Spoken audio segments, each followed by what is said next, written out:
આગામી 6 ડિસેમ્બરના રોજ મહીસાગરના જિલ્લા કલેક્ટર આઈએસ નેહા કુમારી સામે દલિત સમાજ અને આદિવાસી સમાજના લોકો દેખાવ કરવાના છે. એક સંમેલન પણ બોલાવવામાં આવ્યું છે, જેમાં આ વચ્ચે આજે કોંગ્રેસ દ્વારા પત્રકાર પરિષદ યોજવામાં આવી હતી અને કોંગ્રેસ નેતા પ્રભાત તાવિયાડે સરકાર ઉપર ગંભીર આરોપ કર્યા છે. આજ 6 તારીખના દિવસે એક સરકારી કાર્યક્રમનું પણ આયોજન કરવામાં આવ્યું છે અને આને જ લઈને સરકાર આઈએસ નેહા કુમારીને છાવરતી હોય તે પ્રકારના આરોપ કરતા વિવાદ વકર્યો છે. શું આરોપો પ્રભાત તાવિયાડે પોતાના નિવેદનમાં કર્યા છે, વિગતે વાત કરી આ વિડીયોમાં. વૈષ્ણવજન તો તેને કહીએ જે પીડ પરાઈ જાનાને રે. નમસ્કાર દર્શક મિત્રો, નવજીવન ન્યૂઝમાં આપનું સ્વાગત છે. હું છું ફૈઝાન. મહીસાગરના જિલ્લા કલેક્ટર આઈએસ નેહા કુમારીનો વિવાદ છે તે અટકવાનું નામ જ નથી લઈ રહ્યું. જે રીતે આગામી 6 ડિસેમ્બરના રોજ વડગામના કોંગ્રેસના ધારાસભ્ય જિગ્નેશ મેવાણી, વાંસદાના કોંગ્રેસના ધારાસભ્ય અનંત પટેલ અને ડેડિયાપાડાના ધારાસભ્ય ચેતર વસાવાએ એક સંમેલન બોલાવ્યું છે, જેમાં દલિત સમાજ અને આદિવાસી સમાજના લોકોને મોટી સંખ્યામાં ઉમટી જવા માટે પણ આહવાન કરવામાં આવ્યું છે. આ સમગ્ર ઘટનાના જે વિવાદની શરૂઆત થાય છે તે એક સ્વાગત કાર્યક્રમમાં જિલ્લા કલેક્ટરના એક નિવેદનથી, જેમાં તેમના પર આરોપ લાગ્યા હતા કે એક દલિત યુવાન પોતાની રજૂઆત લઈને પહોંચ્યા હતા ત્યારે આઈએસ નેહા કુમારીએ તેમની સાથે ઉદ્ધતાઈભર્યું વર્તન કર્યું. આ ઘટનાના સંદર્ભમાં એક કથિત ઓડિયો પણ વાયરલ થયો હતો અને ત્યારબાદ આ વિવાદ હવે વકરી રહ્યો છે. આને લઈને કોંગ્રેસના ધારાસભ્ય જિગ્નેશ મેવાણી પણ મેદાને પડ્યા છે, ધારાસભ્ય ચેતર વસાવા પણ મેદાને છે, ધારાસભ્ય અનંત પટેલ પણ મેદાને જોવા મળી રહ્યા છે. આ મામલામાં સરકારને પત્ર લખીને રજૂઆત કરવામાં આવી છે, માંગ કરવામાં આવી રહી છે કે આઈએસ નેહા કુમારી સામે કોઈ પગલાં લઈને તેમની સામે કાર્યવાહી કરવામાં આવે. ત્યારે આ વચ્ચે કોંગ્રેસના નેતા પ્રભાત તાવિયાડ દ્વારા આજે પત્રકાર પરિષદ યોજીને સરકાર ઉપર ગંભીર આરોપો લગાવવાની શરૂઆત કરી છે. જે 6 ડિસેમ્બરના રોજ કાર્યક્રમ યોજવાનો છે તેને લઈને તેમણે વાત કરતા કહ્યું કે આ દિવસે જાણી જોઈને સરકારે પોતાનો કાર્યક્રમ રાખ્યો છે અને આદિવાસી સમાજના લોકો આ સંમેલનમાં ના આવી શકે તે માટેના સરકારના પ્રયત્નો જોવા મળી રહ્યા છે. સાથે જ તેમણે શું પ્રહાર કર્યા છે, શું નિવેદન આપ્યું છે નેહા કુમારીને લઈને પ્રભાત તાવિયાડે, તે સાંભળી લો.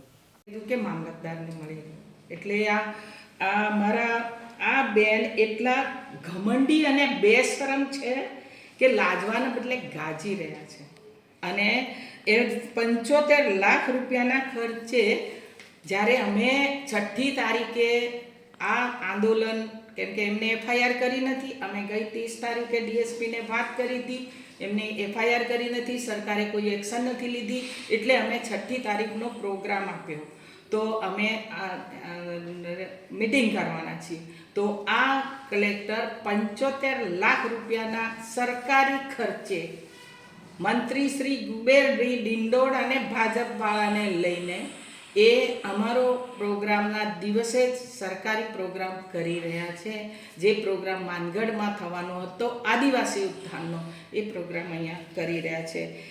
આ રાજ્ય સરકાર પોતે એક એવો મેસેજ આપવા જઈ રહી છે કે એસસી, એસટી, ઓબીસી, મહિલાઓ, વકીલો અને ગરીબોનું જો અધિકારીઓ અપમાન કરે તો સરકારને કોઈ ફરક પડતો નથી. સરકારને એ તુચ્છ, સરકાર આ લોકોને તુચ્છ ગણે છે. તો એ સરકાર આવો એક મેસેજ આપવા માગે છે. જોડે ખબર નહીં કેવો પ્રેમ છે.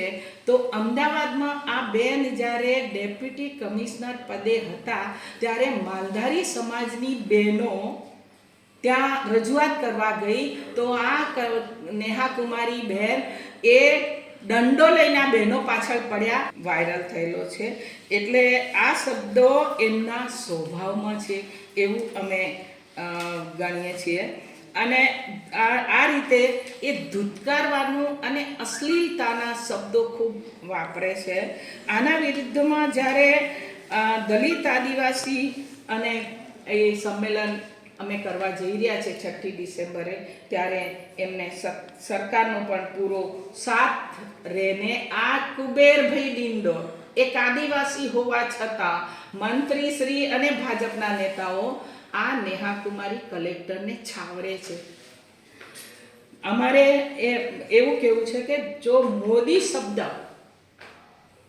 બોલવામાં આવ્યો અને અમારા આદરણીય રાહુલ ગાંધી ઉપર જો એફઆઈઆર થતી હોય, એમને કેટલાક કોર્ટ કેસ લડવા પડતા હોય, તો આ નેહા કુમારી આખા ભારતના દલિત અને આદિવાસી મહિલાઓ અને વકીલોનું અપમાન કરતા હોય તો એમની સામે FIR કેમ ના થાય, એ જેલમાં કેમ ના જાય, એ અમારો સવાલ છે. અને આજે અમે આ SC ST OBC ની આખી ટીમ ત્યાં કલેક્ટરને નેહાકુમારી જે આ કહી રહ્યા છે કે દલિત આદિવાસી અને મહિલાઓ ખોટા કેસો 90% કરે છે. અને એ એમ પણ કહે છે કે આ લોકો non SC ST OBC officer સામે જઈને પછી ફરિયાદ કરે છે અને એમાં જો તકલીફ પડે તો એટ્રોસિટી એક્ટ લગાડશે એવું એક કહેવા માગે છે. તો કઈ ઓફિસમાં કોઈ અધિકારી કોણ છે તપાસ કર્યા વગર જ અમે તો જતા હોઈએ છીએ. અમે પૂછવા જવાના છીએ આજે SC ST OBCમાં બધા અમારા નેતાઓ એટલા માટે પૂછવા જવાના છીએ કે આ નેહાકુમારી કયા સર્વેના આધારે આ 90% કેસો ખોટા થાય છે એ કહી રહ્યા છે. એના માટે અમે આજે એમને મળવા જવાના છીએ. એમ કહે છે કે આ 90% કેસો બ્લેકમેલિંગ માટે કરવામાં આવે છે. તો એ અમારે એ સર્વે કયો તમે કર્યો એ અમે પૂછવા જવાના છીએ. આ પરિસ્થિતિમાં અમે બમણી તાકાતથી જેટલા અમને સરકાર દબાવવા માંગે છે એટલા અમે બમણી તાકાતથી આ આંદોલનને ઉઠાવીશું.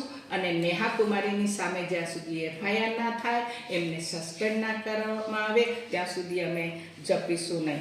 અને ભાજપ સરકારના ઈશારે, મંત્રીશ્રીના ઈશારે 20-30 લોકોની પાસે બેનર પકડાવીને અમારા આદરણીય જિજ્ઞેશભાઈ મેવાણી ધારાસભ્યની સામે એ આંદોલનો કરાવે, રેલીઓ કઢાવે.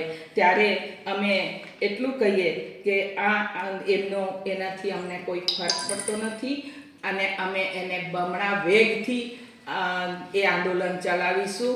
મારા દીકરા સમાન, મારા ભાઈ સમાન અમારા જિજ્ઞેશભાઈ મેવાણીને હવે અમે આખા આદિવાસી વિસ્તારમાં ફેરવીશું અને આ આંદોલનને અમે પૂરા વેગથી ઉઠાવીશું. અમને અમારા વિજયભાઈ પરમાર એકલો નથી. આજે વિજયભાઈ પરમાર છે, કાલે બીજાને પણ આ હેરાન કરે. એટલે અને અમે જોયું છે કે દરેક અધિકારીઓ ગરીબોને ગણતા નથી. એના માટે અમે આ આંદોલનને ઠંડુ પડવા નહીં દઈએ. અમે બમણી તાકાતથી લડીશું.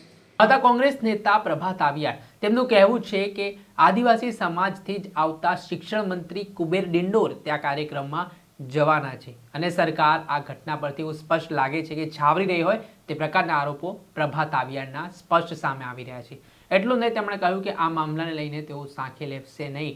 આ મામલામાં સરકાર ગંભીર થઈને કાર્યવાહી કરે. તમે નજરઅંદાજ દલિત સમાજ અને આદિવાસી સમાજને ના કરે તે પ્રકારની વાત પણ તેમના દ્વારા કરવામાં આવી છે. આ સમગ્ર જે ઘટનાક્રમ સામે આવ્યો છે તેના કારણે IAS નેહાકુમારીની મુશ્કેલીમાં તો વધારો થઈ રહ્યો છે, પરંતુ જેવી રીતે સરકાર સામે પણ હવે આરોપો લાગવાની શરૂઆત થઈ છે તેના કારણે રાજકારણ ગરમાયું છે. ત્યારે જોવાનું રહ્યું કે કયા પ્રકારની પરિસ્થિતિનું નિર્માણ થાય છે.